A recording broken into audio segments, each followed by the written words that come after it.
¿Qué tal? Lunes 12 de agosto comienza Salto Visión, comienzo de semana también. Toda la información durante los próximos 60 minutos y como siempre por estas pantallas, por aire y por cable estamos para acompañarles en esta nueva edición. Roberto, ¿cómo estás? Bienvenido. Bienvenido a ti también y a todos ustedes por esta hora con la información, el deporte que tiene su lugar como siempre en cada edición de Salto Visión y bueno, en este caso con actividad que bueno, se disputó una fecha parcial de la primera división, la divisional A. La B, bueno, llegaron los fallos el fin de semana. Bien. Ya se va a poder fijar entonces lo que es la actividad de la última fecha de la segunda rueda que va a definir después cómo sigue el torneo. Muy bien, señores, títulos porque ya nos ponemos en marcha con esta información.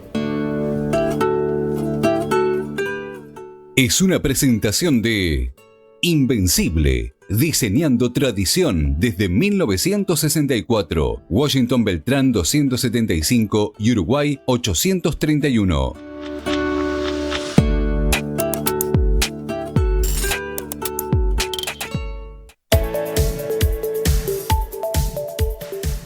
Orsi Cose. La fórmula presidencial del Frente Amplio realizó una recorrida por el departamento de Salto, presentando algunos lineamientos para una futura gestión a nivel nacional. Durante el recorrido se destacaron propuestas y estrategias claves para el desarrollo regional y la mejora de la calidad de vida en la zona. Investigación. El grupo El Sello de la Historia pidió a la Junta Departamental de Salto reactivar la comisión investigadora de objetos faltantes en los museos locales. Piden investigar la presunta desaparición de unos 3.500 artículos, según una denuncia de 2007. Abigeato. Un hombre fue formalizado por la justicia por el presunto delito de abigeato. La detención se produjo durante un operativo realizado en la madrugada del viernes. Deportes. Nacional es finalista de la Copa de Clubes de OFI. Ganó de visitante el Nueva Helvecia y logró el objetivo de llegar a la final de tan importante torneo.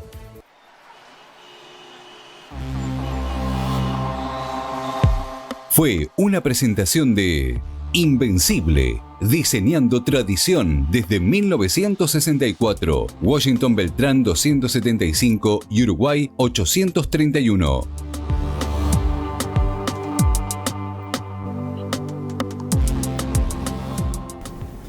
Fórmula presidencial del Frente Amplio que estuvo por el departamento de Salto, visitando el interior, Belén, Constitución. Aquí en la capital realizó una conferencia de prensa donde quienes la integran abordaron varios temas de la actualidad política, pero también de lo que son sus propuestas con respecto al futuro. Políticas de frontera es uno de los temas que abordó el candidato a la presidencia, Yamandu Orsi, cómo deben abordarse. Incluso habla de que cada zona debería tener puntualmente una política diferente, ya que no es lo mismo la frontera del litoral con la frontera norte, por ejemplo. Esto decía Orsi al respecto. A lo largo de estos años, yo por participar del Congreso de Intendentes, algunas me enteré de cómo funcionaba y me acuerdo que había intendentes de distintos partidos que coordinaban equipos de frontera y trataban de buscar la vuelta. Me acuerdo del periodo de gobierno del Frente que se tomó una decisión de, por ejemplo, los precios del combustible y funcionó y la gente sigue diciendo eso estuvo bueno. Últimamente ha habido muchas propuestas, unas cuantas propuestas de distintos actores. Recuerdo, por ejemplo, el propio Lima plantea alguna cosa, Botana, Manini, propuestas de frontera para el tema de los precios, para algo que es muy difícil de combatir, que es la diferencia cambiaria. No hay con qué darle a eso. Entonces ha habido varias, y yo creo que ha habido buenas intenciones. Incluso surgieron propuestas o ideas como la microimportación o la importación a partir de los distribuidores, Incluso empresarios renombrados de cadenas de supermercados han planteado estrategias para resolver en frontera el tema de los precios. O sea, la batería de propuestas es gigante. Ahora, una de las cosas que está clara es que una fórmula no te funciona igual en todos lados. No es lo mismo el Chuy que Rivera. Y por supuesto el litoral tiene sus particularidades. Entonces, ahí hay que navegar por algunas aguas. Una, es con herramientas tributarias que solo resolver. Yo creo que algo sí, pero no resuelve todo. Por otro lado, hay que pensar en política de frontera solo como un tema de comercio y precio. Por ejemplo, me sorprendió una propuesta que encontramos en Rivera de atender la salud de las dos ciudades complementando los servicios que tiene una margen, que es la margen de Santana y la nuestra de Rivera. O sea, ese tipo de propuestas son bastante más positivas y que de repente nosotros las descartábamos. Parece no debería ser tan difícil. Por ejemplo, también la política de frontera puede ser establecer estrategias de fomento del turismo en algunos lugares, como nos plantearon hoy en Bellamión, donde no puede usar las lanchas de este lado. Hay que usar las lanchas brasileñas. Porque hay un trámite que hay que hacer con una organización. Entonces, cuando decimos política de frontera, quizás nos imaginamos solo en la actividad comercial. Creo que hay que usarla para otra cosa también. Salud, turismo. Y en algún momento vamos a tener que sentarnos a conversar con todos, ver, porque nosotros no manejamos, no vamos a poder manejar el tema de la moneda. Cuando hay diferencias, podemos operar un poquito, pero tampoco nosotros podemos ir correteando atrás de los valores de la moneda de los demás. Eso lo entendemos. Cuando en Argentina pasa lo que pasa. Carolina Cose en este caso se refirió al tema de políticas de vivienda. ¿Cómo encarar algunas reformas para atender esta problemática que es tan importante y tan acuciante a nivel país? Sobre este punto esto decía. Los asentamientos, si uno hace un análisis en el Uruguay, como usted muy bien marca, hay pocos nuevos y en general tienen muchos años. Son un problema estructural de la sociedad. No han bajado. Pues sí, claro, por eso digo que es estructural. Entonces, me parece que ese es un fuerte llamado a cambiar la mirada. Porque al ser estructural y con esfuerzos importantes que se hicieron durante los gobiernos del Frente Amplio, nuestro programa actual marca un esfuerzo muy importante presupuestal para hacer, en referencia a la solución del tema de la vivienda. Habrá que cambiar la mirada, cambiar el paradigma y empezar a pensar en variadas soluciones. Ese es un desafío importante que tenemos y que iremos madurando. Hay algo que está en la tapa del libro. Si uno recorta presupuesto, lo más probable es que haga menos. Sí, claro. Tuve una reunión con ONASCO no hace tanto tiempo. De las 600 y pico que fueron comprometidas, no se hizo ninguna. La posición fue la que venía del periodo anterior. Y no por maldad o por... No, tiene que ver con un presupuesto recortado. Quiero creer. Porque no había otra explicación. Lo que saca este gobierno ahora es el subsidio para alquiler, me parece bárbaro, que ya venía de antes, pero está reforzado. Ahora, si uno se queda corto, a veces puede ocurrir, por eso digo, quiero pensar que por reducción del presupuesto, a veces también porque no se le encuentra la vuelta para ejecutar. No es fácil a veces cuando uno piensa que llega e inventa la pólvora. Una de las claves acá es darle continuidad a la política y no pensar que cuando uno llega tiene que dar vuelta a todo y empezar todo de nuevo. Si nuestro concepto, o si el concepto de quien llega al gobierno es empezar de cero todo, lo más probable es que esté trancado 2 años. Yo creo que una de las cosas que pasó fue esto. Recorte el presupuesto, porque esto de vivienda de jubilados no se explica de otra forma. Por poner un ejemplo, yo no digo que no se hayan hecho cosas y se hacen. Son departamentos donde ha habido inversiones MEVIR, sí, y algunas cosas del plan junto. Y después lo otro que ya ha venido, yo la experiencia concreta que tengo, es que se terminaron de concretar proyectos que vienen de antes, cosa que celebro que el gobierno actual lo haga. Ahora, es bueno ir generando proyectos nuevos y fundamentalmente entender que uno tiene que generar, en este caso no estoy hablando de política de Estado, pero tiene que dar continuidad a las cosas que vienen cuando son para el bien de la gente. Y bueno, lo otro que decía Carolina, evidentemente hay que tener otra mirada porque se ha invertido mucho. Yo recuerdo los años nuestros, se invirtió mucho. Y uno mira y hay cosas que no terminaron de resolverse. Y fue mucha inversión y mucha gente encontró solución. Sí, también pasó. Ahora, también tiene que ver con el nivel con el tema socioeconómico, tiene que ver con la situación de la gente. Es cierto que tuvo la pandemia, todo eso repercute y también te repercute en la calidad habitacional, ¿no? Otros temas, y en este caso una persona fue formalizada, un hombre, por el presunto delito de abigeato. El operativo estuvo a cargo de Policía Caminera.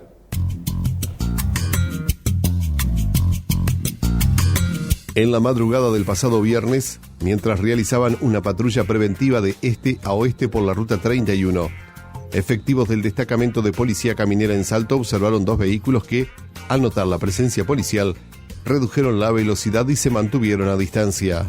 El móvil policial se desvió a un camino vecinal y al apagar las luces para no ser detectados, esperó el paso de los vehículos en cuestión. Poco después, se visualizó el paso de solo uno de ellos. Los agentes iniciaron la búsqueda y al llegar al kilómetro 28, encontraron un automóvil Volkswagen Gol detenido en la banquina del lado norte. Dentro del vehículo, un hombre estaba descargando 8 ovinos vivos con las patas atadas, que había sido transportado desde el campo en las cercanías de Biasini hacia la ciudad de Salto. El hombre fue detenido tras recibir la voz de alto. Se identificó como LMCC, un ciudadano argentino nacionalizado uruguayo de 25 años, con antecedentes penales. El detenido alegó que había sido contratado para trasladar los animales. La Fiscalía Letrada Departamental de Salto, a cargo de la doctora Gloria Nicolini, ordenó la identificación del propietario de los animales, la intervención de policía científica, la incautación del vehículo y el celular del detenido. Posteriormente se logró ubicar al propietario de los animales, quien había presentado 3 denuncias anteriores por faltantes de ganado. Este se presentó en el destacamento de Caminera en Salto con la documentación necesaria y recuperó los animales. En la audiencia de control de detención y formalización en el juzgado letrado de primera instancia en lo penal de Salto de segundo turno, se formalizó la investigación contra LMCC por presunta comisión de un delito de abigeato en calidad de autor. Se le impuso la medida de prisión domiciliaria total con colocación de un dispositivo de monitoreo electrónico, una tobillera, por un plazo de 120 días. El imputado fue trasladado al Instituto Nacional de Rehabilitación para la colocación inmediata del dispositivo. El procedimiento fue realizado por personal del destacamento de Policía Caminera en Salto.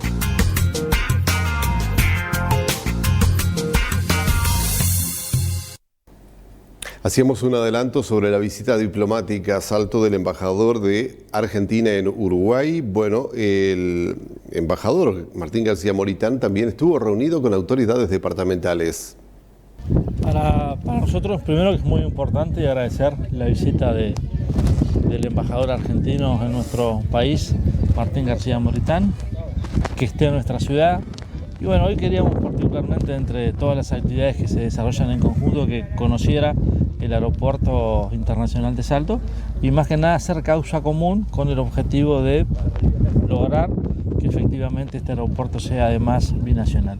El intendente de Concordia, Francisco Ansue, también lo planteaba en el sentido de que en este tema comparte nuestra aspiración.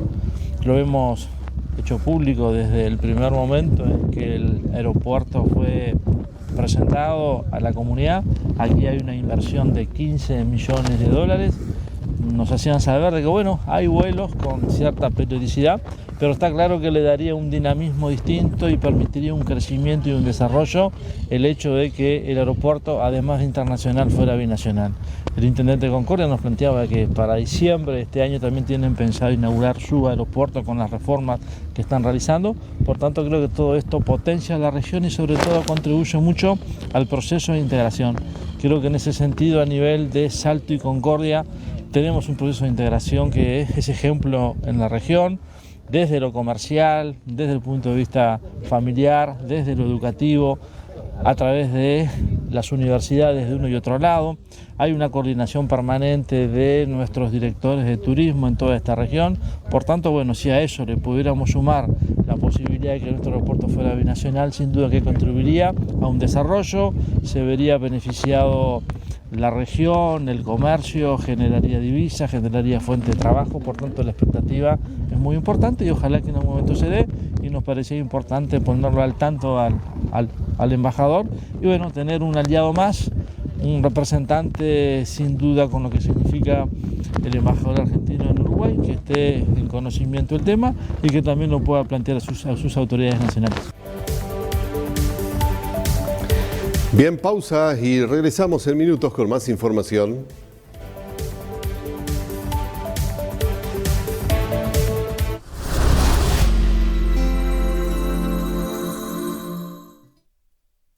Ahora que todo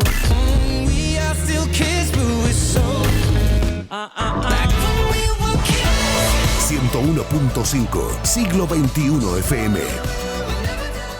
Salto se une para combatir al dengue y al chikungunya. Con sencillas acciones podemos eliminar los lugares donde se cría el Aedes, tirar o dar vuelta a objetos donde se acumula agua, como gomas, botellas, frascos, cacharros o baldes, cambiar el agua de floreros y bebederos, usar repelente y mosquiteros. Sin mosquito no hay dengue ni chikungunya. Intendencia de Salto. Se extienden los días de Castro. Hasta el 12 de agosto, aprovecha descuentos de hasta un 50% para hacer realidad tu sueño. Baño completo con juego andina de Ferrum a un precio increíble. 10.249 pesos. Cerámica para piso de primera a solo 249 pesos el metro cuadrado. Porcelanato rectificado de 60 por 120. Una oportunidad. $13 el metro cuadrado. Aprovecha esta oportunidad única solo por pocos días. Castro. Hacemos tu casa realidad.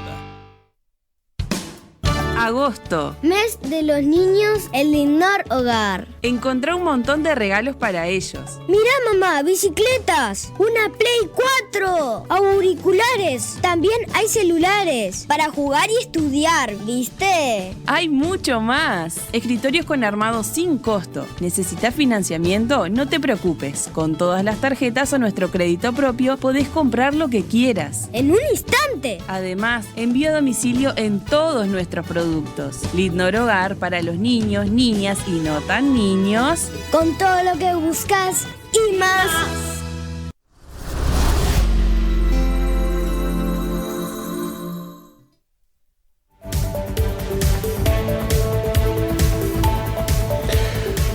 Muy bien, vamos a seguir con otros temas y en este caso el Grupo de Rescate Arqueológico El Sello de la Historia ha enviado a la Junta Departamental una petición solicitando se reactive la comisión investigadora sobre los objetos faltantes en los museos de Salto. Se entienden que hay elementos nuevos o por lo menos algunos aportes que se pueden hacer por parte de algunas autoridades. Estamos hablando de quienes están dentro del patrimonio, lo habrían dado a conocer en los últimos días, que podrían tener un elemento que permitiera de alguna manera comenzar a desandar este camino que lleva muchos años de investigación, pero que no llegó a un punto, digamos, de resolución. José Buslón, integrante de este grupo arqueológico, el Sello de Rescate Arqueológico, el Sello de la Historia, esto nos decía. Hace días atrás nosotros estuvimos planteando el tema de la desaparición de objetos en diferentes instituciones culturales de Salto, principalmente museos. La justicia había desestimado la denuncia, no porque no hubieran faltantes, sino porque archivó, porque no podía encontrar cuáles eran los responsables, la Intendencia tampoco, la Junta Departamental que sesionó el año pasado a propósito de este tema tampoco, pidió un informe a la Intendencia que les envíe un archivo, la Intendencia no le envió, un archivo con la existencia de objetos, hasta ahí estaba todo en foja cero, pero gracias, y yo destaco la actitud que tuvo el presidente de la Comisión Patrimonial, Marcelo Catani, que manifestó en una entrevista en televisión que esto era algo que se conocía, que quiénes eran los coleccionistas que iban a los museos, quiénes eran los funcionarios que a cambio de un dinero entregaban estas piezas.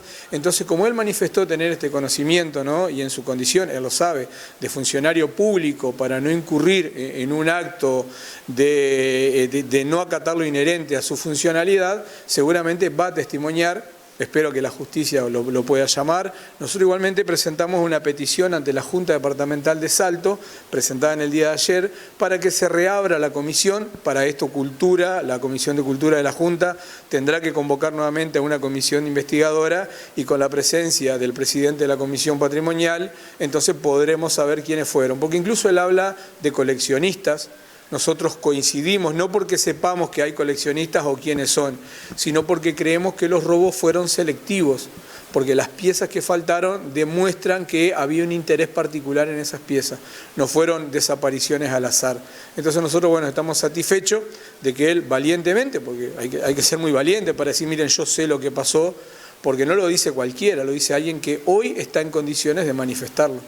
Bien, de esa información hay algo más claro, si son esos coleccionistas, por ejemplo, son locales o de qué nivel. Yo imagino que por lo que dice el presidente de Patrimonio, son locales, porque él dice que iban con sus vehículos, estacionaban allí, por lo tanto imagino que tienden a ser locales, que después de repente lo podrían revender en otro lado, ¿no? Acá en Salto, por ejemplo, se robó un cuadro de Blanes, que después fue recuperado, que se estaba por vender en Montevideo. Es decir, ya se había vendido, pero iba a una cuarta instancia de venta y ahí fue descubierto, y en este caso era para un coleccionista del extranjero. Bueno, la estimación es de que hay un faltante de unas 3.500 piezas, que obviamente va a ser muy difícil poder recuperar la mayoría de ellas, pero se tiene la esperanza de que a través de esta investigación que se pueda abrir, que la Junta le dé el aval, por supuesto, se pueda rescatar alguna de ellas. También sobre estos temas habló Buslón. Porque pidió también un archivo la Junta el año pasado a la Intendencia con la existencia actual de objetos. ¿Por qué? Porque hay un archivo de 1954 que desapareció de 1990, de 1994, entonces esto quiere decir que todos los objetos anteriores al 54 no se puede saber cuáles fueron robados. Todos los objetos anteriores al 90 y anteriores al 94 tampoco. La Intendencia no pudo dar respuesta, lo que dijo es que hagan un cálculo entre la existencia de archivos robados más los archivos que habrían en esos momentos, lo cual es muy difícil de concretar. Entonces creo ahora que con esta información que se dice tener, se va a poder avanzar en este sentido. Y claro, tiene que pasar esto a la justicia. Ahora, yo como ciudadano no puedo ir a presentar la denuncia a la justicia porque estamos hablando de una cuestión institucional. Creo que debería hacerlo la Intendencia o la Junta Departamental y bueno, y estaríamos entonces en un proceso de esclarecer este tema. Con esta revelación, ¿qué significa para vos como un luchador por este tema? Una gran satisfacción, porque ¿qué pasa? Estamos hablando de 3.500 objetos desaparecidos. La investigación habla de 450-500, pero lo que hace la investigación es, por ejemplo, si hay un paquete de 20 cartas, dice un paquete, cartas. Entonces, así, si vamos multiplicando, son aproximadamente 3.500. ¿Qué significa para mí? Bueno, la posibilidad de reconstruir pedazos de historia que fueron robados. A veces con 2 o 3 objetos podés hacer toda una reconstrucción testimonial del pasado. Nosotros vamos a hacer una muestra fotográfica testimonial. Bueno, ¿cuántas fotos podríamos mostrar? Pero hoy no, porque fueron robadas. Entonces, para mí, la satisfacción de que los salteños van a poder reencontrarse con la historia a partir de que se conozca el paradero de estos objetos. No soy tan iluso de creer que se van a recuperar todos, pero imagino que algunos van a poder ser recuperados. Y eso es fundamental, porque vamos a estar recuperando historia. Hoy hay gurises, por ejemplo, pero pueden ser personas mayores también, que no pueden ir a los museos porque están cerrados, entonces no pueden conocer lo que hay ahí, en definitiva no conocen su historia, su tradición, por lo tanto no valoran tampoco su patrimonio. Bueno, esto estaría en camino de ser revertido. ¿Se ha perdido tiempo en no conocer antes esta información? Por supuesto, por supuesto. Yo creo capaz que el director de patrimonio, que antes no era funcionario público, podría saber este dato y no encontraría el ámbito para hacer la denuncia, ahora creo que lo tiene. Bien, seguimos con otros temas. En este caso, Carola del Río es la cónsula argentina aquí en Salto y obviamente estuvo muy de cerca en todo lo que fue la recorrida del diplomático argentino en su visita a Salto. ¿Cuáles son los temas que se abordaron? ¿Cuáles son aquellos proyectos o propuestas que están interesando a ambas márgenes del río, aportados por la integrante del equipo diplomático? Desde hacía más de 20 años que no llegaba a la ciudad de Salto un embajador argentino por distintas circunstancias. Muchas veces las agendas de los embajadores son muy demandantes y gran parte de esas agendas las atienden en Montevideo. Que el embajador se haya propuesto dentro de esta gestión visitar los distintos departamentos y bueno, que arrancó por Maldonado. Somos los primeros del interior, es un honor, es un placer y es una gran alegría. ¿Se aprovecha seguramente para algún planteo, para alguna propuesta? No, en principio estrechar los lazos de amistad. Nosotros venimos trabajando en el fortalecimiento de esta relación a través de las escuelas, a través de las juntas departamentales. Los cuerpos legislativos es fundamental que se acerquen cada vez más y planteen cuáles son las problemáticas en común. Y en este sentido me parece que la visita del embajador ayuda muchísimo. El mes que viene el Comité de Integración, Salto Concordia, que muchos de los temas que ya fueron planteados van a volver a tratarse allí. Así que nada, continuar estrechando los vínculos y trabajando en pos de la hermandad. ¿Cómo es la realidad del consulado argentino en Salto?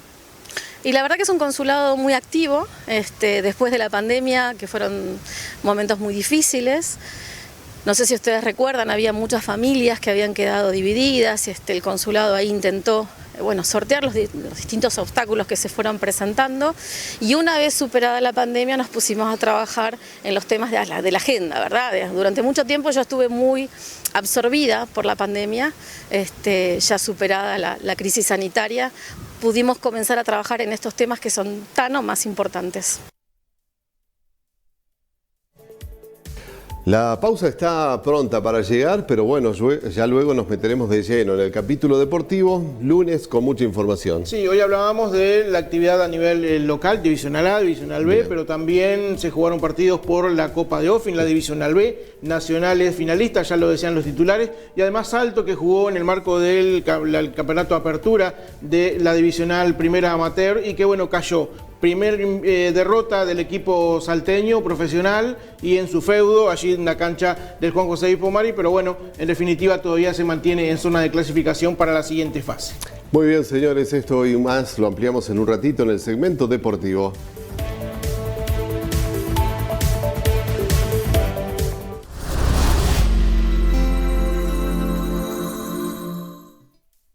De repente desperté.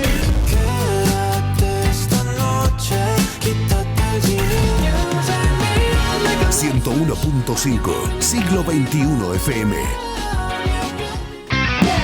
Se extienden los días de Castro. Hasta el 12 de agosto, aprovecha descuentos de hasta un 50% para hacer realidad tu sueño.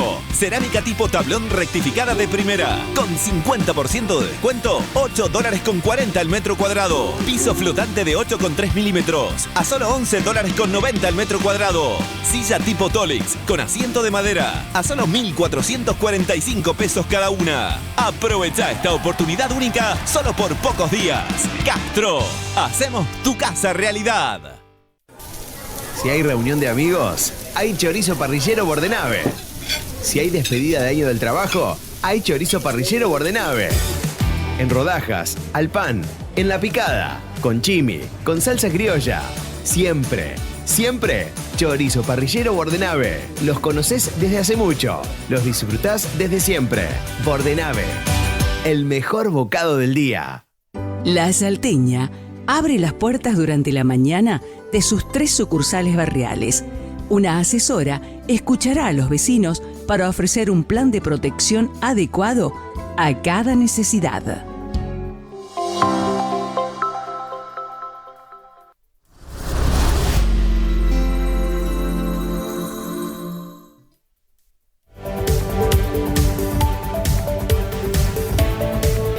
Muy bien, y en la continuidad de Saltovisión vamos ahora con el espacio deportivo para comenzar hablando de lo que fue la actividad de la Divisional Primera A, la divisional de privilegio que tiene la Liga Salteña de Fútbol, en el marco de la cuarta fecha, que arrancó precisamente con el adelanto el pasado domingo y que en definitiva dejó resultados sin duda trascendentes para la tabla de posiciones y lo que tiene que ver entonces con el arranque de una fecha que va a culminar en la jornada del miércoles con el resto de los partidos que están previstos precisamente para disputarse en esa jornada.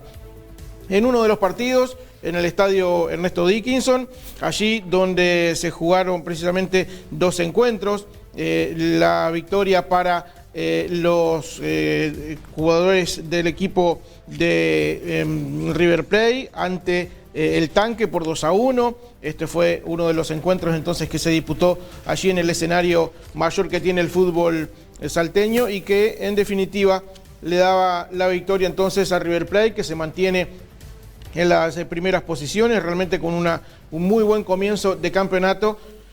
Y de esta forma entonces allí se estaba disputando este encuentro que fue arbitrado por Fernando López como principal, asistido por Alexander Moreno y Joan Asensio.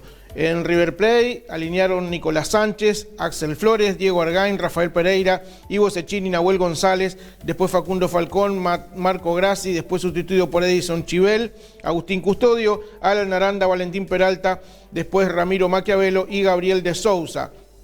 El equipo dirigido por Nicolás Romero. En el Tanque, Rafael Paiva, Damián Medina, Santiago Barreto, Enrique Aranda, después Lucas Pedroso, Daniel Sosa, Fabián Pereira, Das Neves, Sergio Bravo lo sustituyó, Diego Tavares, Kevin Miranda, quien diera lugar a Gustavo Fernández, después Washington Medina, Dani Miranda sustituido por Santiago Izaguirre y Denis Echenique en el equipo de Marcelo Pintos. En lo que tiene que ver con los goles, en el primer tiempo Gabriel de Sousa de penal para el equipo de River Plate. En el segundo tiempo aumentaría precisamente Gabriel de Sousa a los 7 minutos, y a los 9, 2 minutos más tarde, descontaba Denis Echenique para el equipo del Tanque. Hubo un expulsado en este encuentro a los 22 minutos, Diego Argañ, fueron 2 en realidad para el equipo de River Plate, y a los 41 el del jugador Daniel Sosa del Tanque. Esto entonces en uno de los encuentros allí en el estadio Ernesto Dickinson. En el otro partido,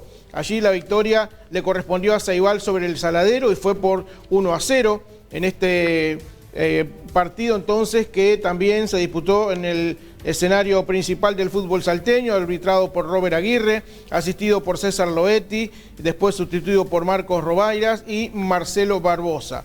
En Ceibal, Johnny Fleitas, Enzo Suárez, Nicolás Cáceres, Mauricio Amaro, luego Malcolm Jiménez, Franco Rivero, Brian Brizuela, sustituido posteriormente por Juan Roldán, Emanuel Fraga, Edward de Freitas, Sebastián Farías, Nicolás Fagundes y Dalton Bueno, quien diera lugar después al ingreso de Santiago Curvelo en el equipo de Gonzalo Ganicoche. En Saladero, Agustín Cardona, Rodrigo Pereira, después Martín Pertusati, Franco Pestaña, Daniel da Silva, sustituido por Pablo de los Santos, Edgardo López, Lorenzo Ibero, Diego lugar después al ingreso de Diego Machado, Marco González, Juan Piris, José Piris, que luego fue sustituido por Marcelo Piris, Jonathan Luques y Sebastián Cortés, quien dio lugar al ingreso de Johnny Pedroso en el equipo de Cristian Barbosa. El único gol del partido al minuto del segundo tiempo, Brian Brizuela para el equipo ceibaleño. Ahí estamos viendo precisamente imágenes del equipo de Ceibal cuando estaban con la arenga precisamente para este encuentro, que sería entonces de victoria para el equipo ceibaleño, su primera en este campeonato.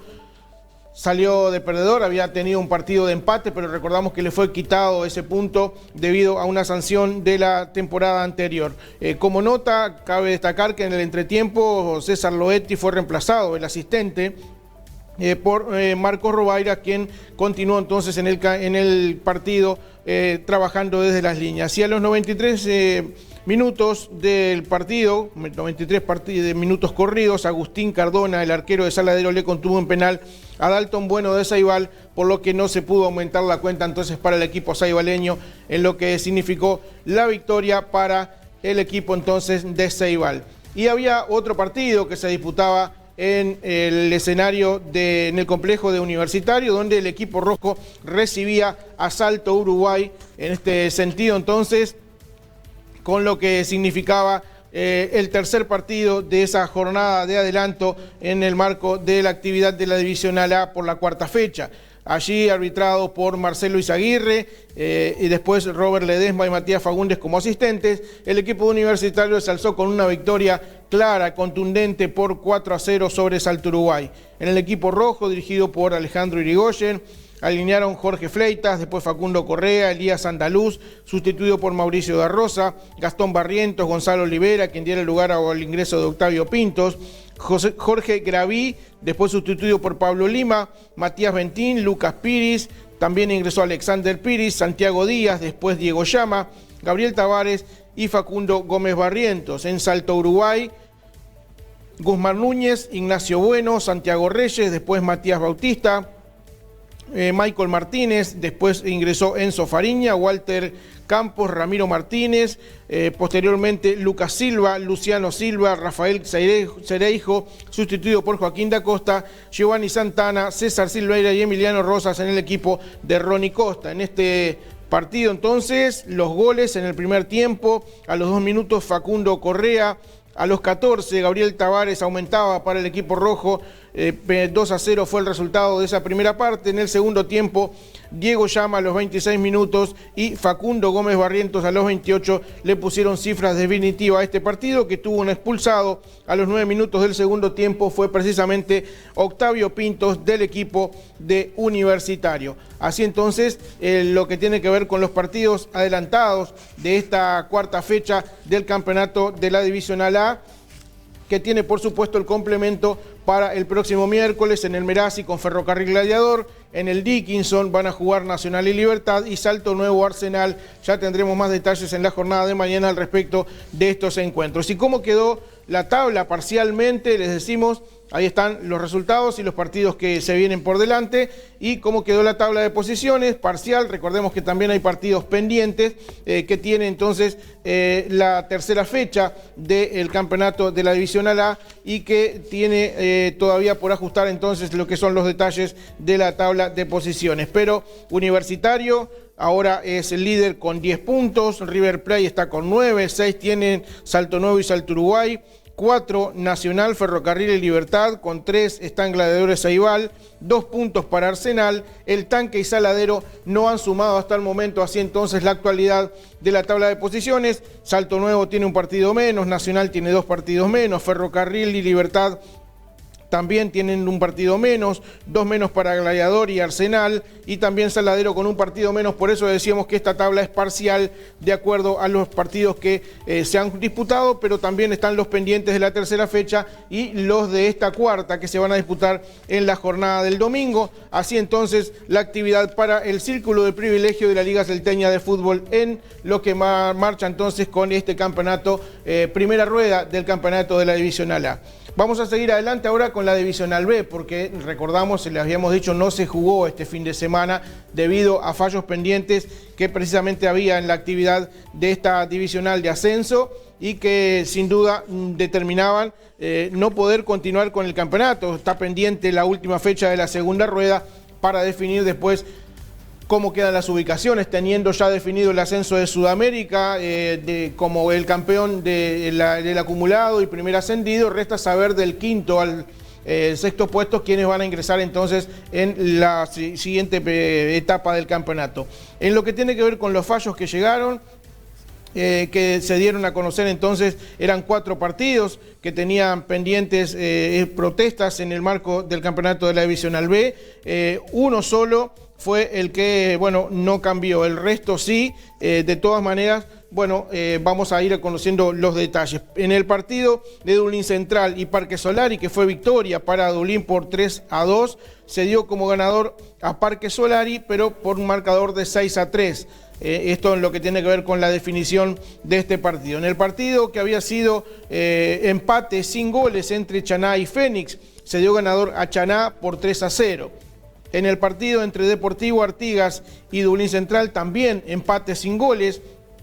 Se dio ganador a Deportivo Artigas también por el mismo resultado de 3-0, mientras que en el partido entre Sudamérica y Dublín Central fue empate, un gol por bando, se mantuvo el resultado. Esto entonces en lo que tiene que ver con la definición de esos fallos, los 4 que estaban pendientes. Y se dieron a conocer también penas del tribunal, donde el jugador Acosta de Fénix tuvo una pena realmente importante, 2 años por agresión a Carlos Herman. Por agresión, y a Carlos Herman, el entrenador de Parque Solari, 7 partidos por insultos al árbitro, a un árbitro, el árbitro Ferreira. Esto entonces los fallos más importantes en lo que tiene que ver con el Tribunal de Penas. Para Acosta de Fénix entonces 2 años por la agresión. En lo que tiene que ver con los resultados que han determinado estos fallos y que tiene que ver con cómo vaya a quedar la tabla de posiciones, bueno, vamos a ver cuándo la actualizan precisamente la divisional para saber qué es lo que ha cambiado, seguramente no mucho, y en definitiva algunas posiciones que pueden definir más que nada el tema del descenso con los promedios, como hayan quedado seguramente en la última parte de la tabla. La próxima fecha entonces, la que será fijada con la reunión del Consejo de la Divisional B, tiene los encuentros entre Hindú y Tigre, Almagro y Chaná. También se enfrentarán Progreso y Fénix, Sudamérica Santa Rosa, Palomar Dublín Central y Parque Solari Deportivo Artigas. Esto entonces lo que tiene que ver con la Divisional B. Llegaron los fallos y así entonces ya se va a poder jugar, se va a poder tener la definición de esa última fecha de la segunda rueda cuando se fije esta semana precisamente el calendario. Seguimos adelante ahora, hablamos de una gran conquista que tiene que ver con la del equipo de Nacional Fútbol Club, el equipo tricolor que está participando en la Divisional B de la Copa de OFI, en lo que tiene que ver con el campeonato de clubes a nivel nacional y que había ganado en el partido de ida de semifinales, precisamente como locatario en su feudo ante su homónimo, el Nacional de Nueva Albesia. Bueno, debió viajar hacia allí, a Nueva Albesia, para el partido de vuelta, y el equipo tricolor otra vez logra la victoria. Ahí estamos viendo precisamente lo que tiene que ver con el gol que conquista el equipo de Nacional, que bueno, tuvo realmente una tarde de festejo para lograr entonces de esa forma pasar a ser el finalista, uno de los finalistas de la Copa de OFI a nivel de la Divisional B. Este partido que se jugó en Nueva Albesia, decíamos, con el arbitraje de Fernando Martínez, Fabricio Treza y Jaime Lanz, en lo que es una terna de floridenses para dirigir este encuentro. El festejo enloquecido de la parcialidad, y con ese gol entonces Nacional, que tuvo a Carlos Regueira en el arco, después Nicolás Núñez, José Gómez, Enzo González, Alejandro Cabana, Facundo Moreira, Enzo Zapata, Bruno Basualdo, Joaquín Barros, José Martínez y Matías Morales. También ingresaron el jugador Matías Trindade, Franco González, Carlos Víquer y Nicolás Arbiza. Precisamente este último sería el que marcaría el gol sobre el final, en los 90 minutos de juego corrido del partido. Entonces Nicolás Arbiza le daba la victoria al equipo tricolor salteño, dirigido por Alejandro Torrens, y de esa forma entonces será el finalista, uno de los finalistas de esta Copa de la Divisional B para el elenco tricolor, que además tendrá entonces esta instancia frente a el rival, el Punta del Este de Maldonado, que también en la llave con el equipo de Quilmes de Florida lo derrotó en la definición por penales, y de esa forma entonces accede a lo que es la final de la Copa de la Divisional B, para saber entonces quién será el campeón de esta temporada 2024. Así entonces, otra vez un equipo salteño definiendo. En este caso, recordemos, ya la Copa ha caído en las manos de Ferrocarril en alguna instancia, también lo que es Universitario en la Divisional A, y ahora también otro equipo salteño, en este caso para definir la Divisional B, en lo que significa entonces el campeonato de clubes a nivel de la Organización de Fútbol del Interior.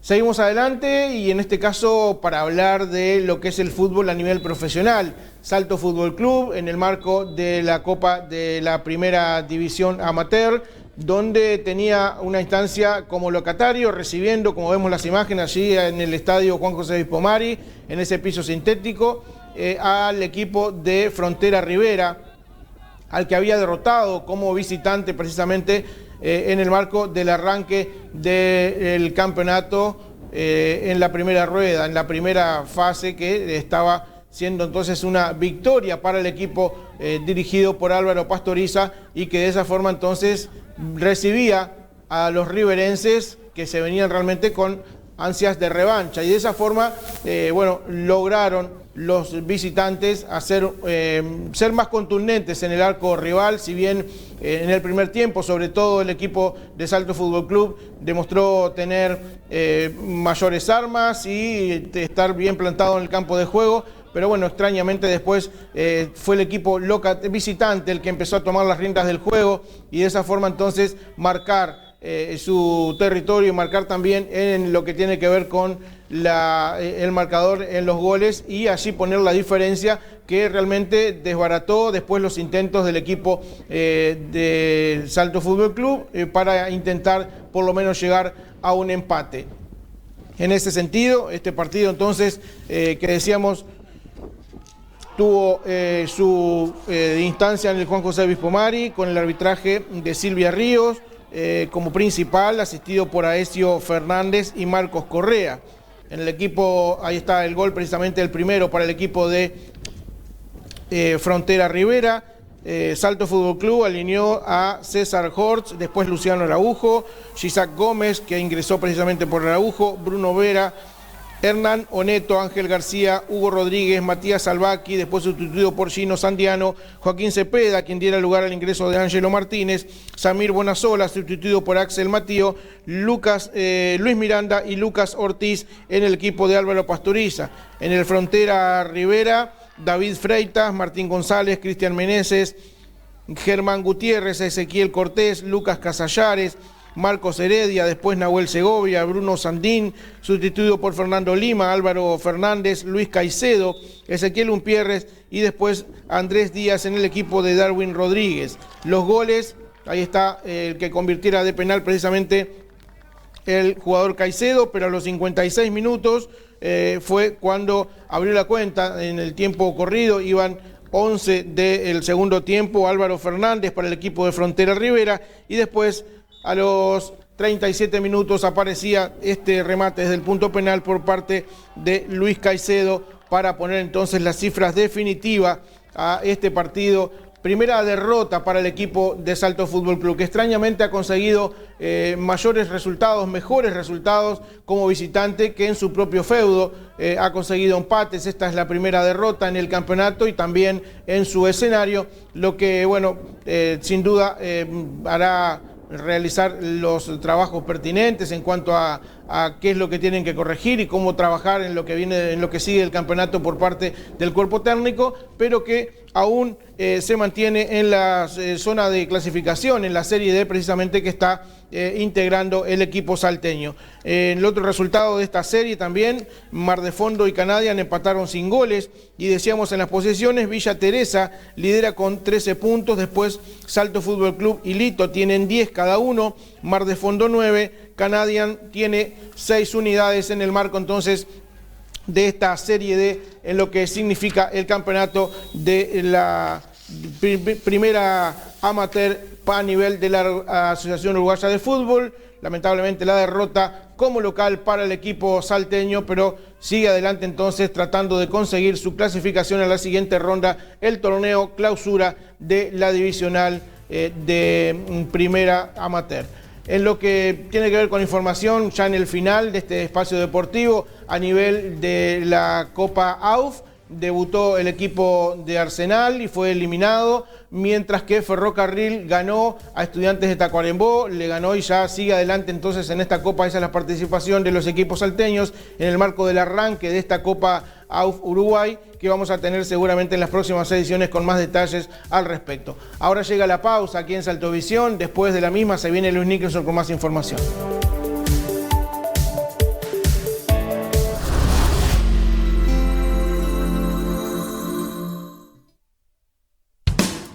Agosto. Mes de los niños en Lindor Hogar. Encontré un montón de regalos para ellos. Mirá, mamá, bicicletas, una Play 4, auriculares, también hay celulares para jugar y estudiar, ¿viste? Hay mucho más. Escritorios con armado sin costo. ¿Necesitas financiamiento? No te preocupes. Con todas las tarjetas o nuestro crédito propio podés comprar lo que quieras. En un instante. Además, envío a domicilio en todos nuestros productos. Lindor Hogar para los niños, niñas y no tan niños. Con todo lo que buscas y más.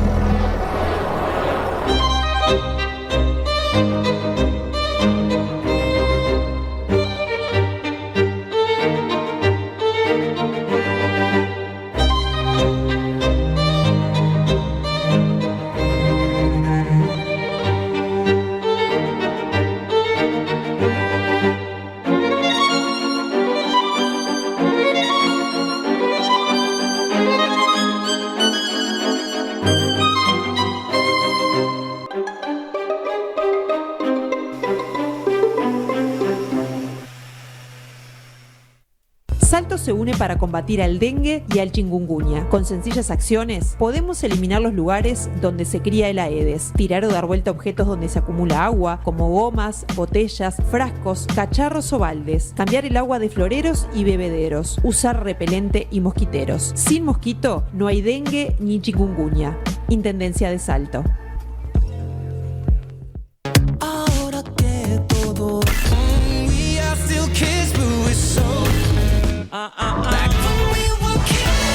101.5, siglo XXI FM.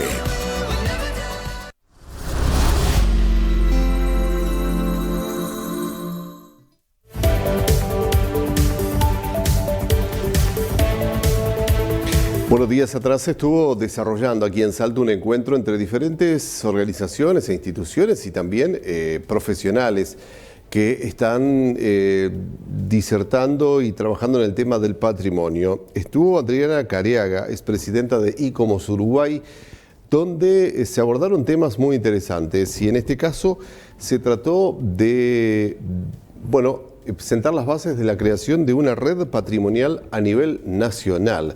¿De qué se trata esto? ¿Cuál es el objetivo? Lo explica Careaga. Lo que está ahora abocado es a una red patrimonial a nivel nacional. Nosotros, por ejemplo, un ejemplo que estamos muy conectados es con Fray Bento, sitio de patrimonio mundial. Y de alguna manera los actores que allí son públicos en la Intendencia, la verdad, nuestra siempre es que llegar a las intendencias, a las autoridades. Hay algunos departamentos que tienen dirección de patrimonio, otros ni siquiera tienen dirección de cultura, etcétera, etcétera. Es decir, eso también habla de qué lugar ocupa el patrimonio a nivel nacional, porque hay varios Uruguay. No vamos a pensar que es solo un Uruguay, ni tampoco pensar norte y sur, al norte y sur del Río Negro, sino que hay que ver la diversidad. Entonces, cada comunidad tiene que pensarse articulando con sinergias de forma permanente y educando, porque es a las generaciones jóvenes, ¿no verdad?, que se educa en patrimonio. Recién ahora, a nivel, digamos, oficial, salió una asignatura que se llama Educación en Patrimonio, que es no opcional y está en secundaria, recién ahora, 2024. Pero vamos como de atrás con respecto a otros países. Pero eso es importante también porque a nivel formal hay una preocupación que se tiene que educar en patrimonio. ¿Cuál es su impresión, usted que viene precisamente a Salto y como representante de ICOMOS, de cuál es la realidad que tiene nuestro patrimonio hoy?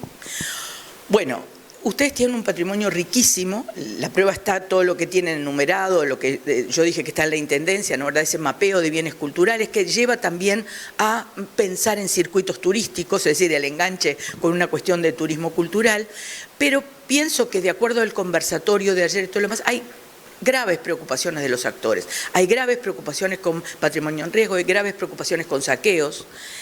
Hay graves preocupaciones como las articulaciones, la escasa designación de recursos, no todo viene de lo nacional, sino que también hay que pensarlo a nivel departamental. ¿Hay museos cerrados? Por ejemplo. Entonces preguntarse, ¿y por qué están los museos cerrados?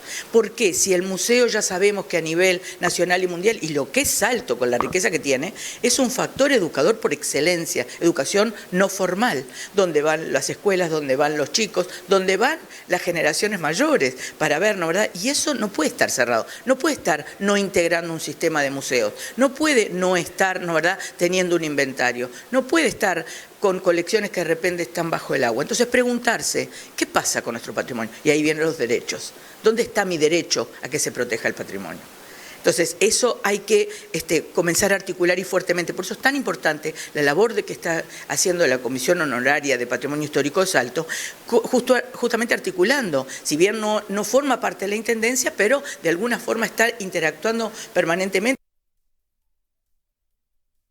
El patrimonio incluye a una cantidad de actores, cómo se interpreta, cómo se articulan acciones también para mejorar este tipo de propuestas, es uno de los debe y sobre el cual hay que apuntar hacia el futuro, dijo Careaga.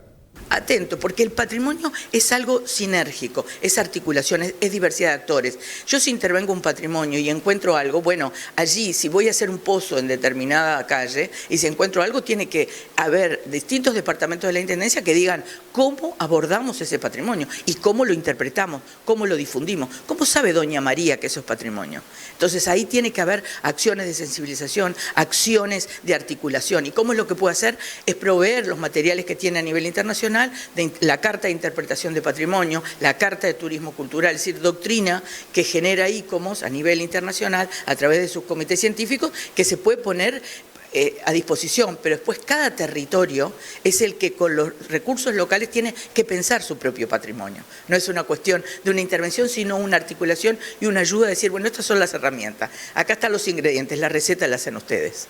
Bien, después de la actividad que tuvieron ayer, las conclusiones, ¿cómo sigue? ¿Qué pasos? Bueno, justamente nos quedamos muy contentos con la actividad de ayer porque una de las cosas que estábamos preocupados desde ICOMOS es que no había una tutela legal con respecto a bien de interés departamental y sabemos que está ahora en el Departamento de Jurídica y la Intendencia.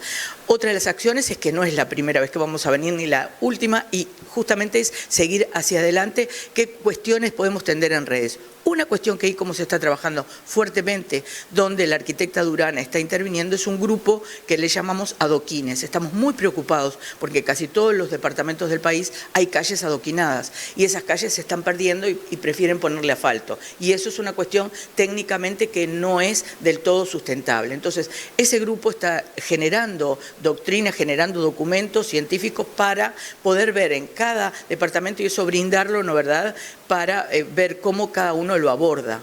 Ese es uno de los grupos principales. ¿Sí? ¿Va a haber un monitoreo posterior? Por supuesto, nosotros siempre nuestras acciones son con resultados, es decir, qué logramos en estas venidas y sobre todo una retroalimentación de aquí, ¿no verdad? De qué acciones siguieron a partir de esto. El patrimonio es conflictivo, siempre hay distintas voces disonantes, no todos pensamos igual. La cuestión está cómo se articulan, se escuchan esas distintas voces para que el patrimonio sea algo de valor real para todos. Vamos a la pizarra para conocer cotización de las principales monedas. Dólar en la compra 39 pesos, a la venta 41,50. Peso argentino 2 centésimos y 20 centésimos. El real 6,45 a la compra, 8 pesos con 15 a la venta. Y el euro 41,57 a la compra y a la venta 46 pesos con 62 centésimos. Bueno, una jornada donde la máxima prevista andará en el entorno de los 15 grados, claro y algo nuboso durante el resto del día. Estuvo frío en las primeras horas. Mañana martes tendremos una mínima de 0 grados, máxima de 17, claro y algo nuboso con heladas. El miércoles 3 grados la mínima, 21 la máxima, claro y algo nuboso. Siguen manifestándose algunas heladas agrometeorológicas y periodos de nuboso para esta zona del país, según lo que aporta Inumet en materia de información del clima. Y hasta aquí la información, gracias por habernos acompañado. Hasta mañana, que pasen bien.